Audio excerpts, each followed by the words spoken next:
యుద్ధము చల్ కేల్కతము గరే పగలేంది by ప్రతీకారమేంది by బతుకుతున్న ఈ నేల కోసము నమ్మినోళ్ళ కోసము పడాలి కష్టము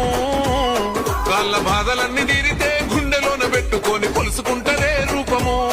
ఇంతకన్నా కలుసుకునే లాభం ఏముందిరా ఈ జన్మలోన